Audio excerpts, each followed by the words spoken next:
the sheer level of stupidity and dysfunction of the Chinese national security experts, if that's the right word, really has reached a fundamentally new low. Let's start with what the Chinese were technically trying to do. They were doing overflight of a lot of our military bases, specifically our ICBM launch facilities, because the Chinese are new to having a nuclear deterrent in the idea of having reinforced bunkers and silos. And so everything from the type of fuel, solid versus liquid, to the type of reinforcements, to the type of launch capability, to the staging of the rockets, they're all relatively new to all of this, certainly to doing it at scale. Remember that as early as the 1970s, the United States had over 30,000 nuclear weapons, about 1/3 of which would have been deployed by missile. Now, with arms control treaties and the post-Cold War environment, we have slimmed that down to just a few hundred.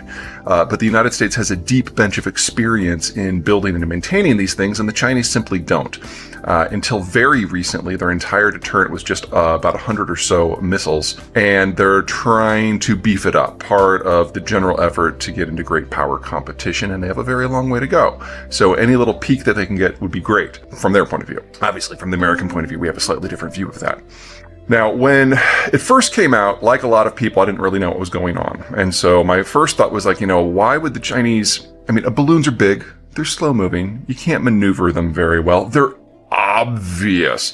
And so I was like, I haven't thought very much of the leadership of Xi Jinping of late. They're making mistakes in energy and agriculture, finance and economic development, and trade, manufacturing, you name it. We're seeing catastrophic failures across the Chinese system in decision making because Xi has basically gotten rid of anyone who might tell him no or might tell him yes, but. He's surrounded himself with yes men. And so we're just seeing a general breakdown of the bureaucracy and the decision-making apparatus. But even with that in mind, I was like, Xi isn't stupid.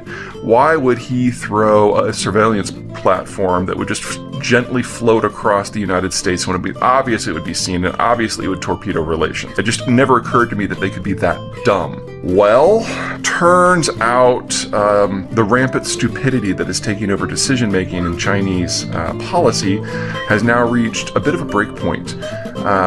We now know from the responses to the crisis that the Chinese have lost the ability to coordinate within their own system. So normally, if you're going to do something that's a little provocative, you're going to coordinate with your diplomatic personnel and your executives in order that nothing else that you're working on gets ruined. But the day that the balloon floated into northern Idaho, Blinken was supposed to be on a plane going to China, and he had to cancel. And then over the course of the next week, the Americans were reaching out to the Chinese, and the Chinese refused to take the call because they didn't know what to say because they couldn't get direction. And then once it was shot down over the waters of South Carolina, they refused to pick up the phone because they're like, oh no, the United States is using military force to take down a civilian object. The abject refusal to deal with the situation is you only see that when the bureaucracy is seized up.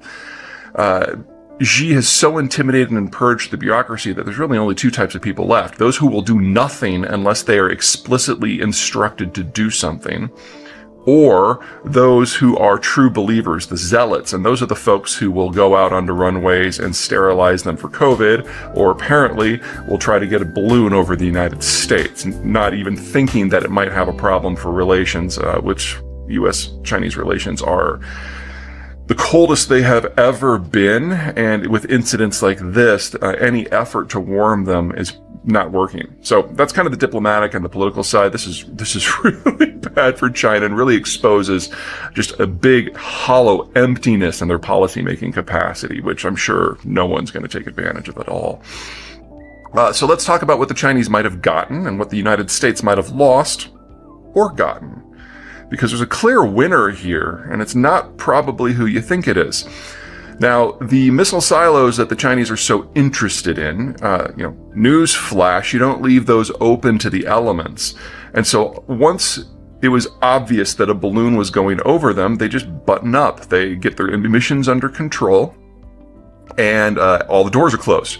So there was nothing that the balloons could gather that could not also be gathered by satellite. So they basically floated over the United States and got nothing better than typical open source information. The whole time, US hardware was tracking that balloon, tracking its emissions, taking digital renderings of the entirety of the structure. And oh yeah, just so we're clear, this was not a weather balloon. This thing was 300 feet wide. That's a big balloon. That's like an order of magnitude bigger than weather balloons. And I don't know if you guys know what an Embraer plane is. They're those little Barbie dream jets that sometimes you're on a connecting flight for. They only take about 70, 80 people. The equipment that was hanging from the bottom of the balloon, the payload, was bigger than an Embraer. And there were long-range antennas and listening devices and computing capacity and solar panels on this thing, along with some propellers. So, the idea that this was a weather balloon, like only if it was planning on monitoring the weather on Venus, because it had that sort of range. So the Chinese position, again, the diplomatic system seized up because the truth was so obvious, but the Chinese diplomatic corps had no idea that this was going on. It's part of that whole disconnect. Anyway, they got very little, if any, information from this effort, but the whole time the Americans were tracking what was a fairly sophisticated spy platform. And then when we shot it down over South Carolina, we started fishing for the parts. Now, I, like a lot of people, apparently like President Biden, my first instinct was to shoot it down the second it crossed the border. But as it was explained to me, if you shoot down something of that size, when it's 10 miles up, the debris field is going to cover a couple of square miles in a line that's something like 6 or 7 miles long. Whew! Nobody wants 200 pounds of Chinese spyware falling through the roof. You people probably would have died even over like the vast empties of Montana. So they waited for it to be over water. Also, they did detect it when it was over Alaska, but if they had shot it down over Alaskan waters, some of those waters are 3 miles deep and they wanted to recover it. So the waters over or off the shelf of South Carolina are 30 to 60 feet deep, something you can just do as a commercial dive. So pieces that are being recovered, and we're getting a better look at spy equipment out of China and their capabilities and their emissions and how they handle information and what they're looking for as a result of this incident than normally you would have gotten after a 1 or 2 year probing effort with using more traditional methods. So it's kind of like the Chinese flew a canary into our cage and we just quietly locked the door behind it. And this is turning into the intelligence bonanza of the decade. So that's what happened after a couple of weeks of me poking into this.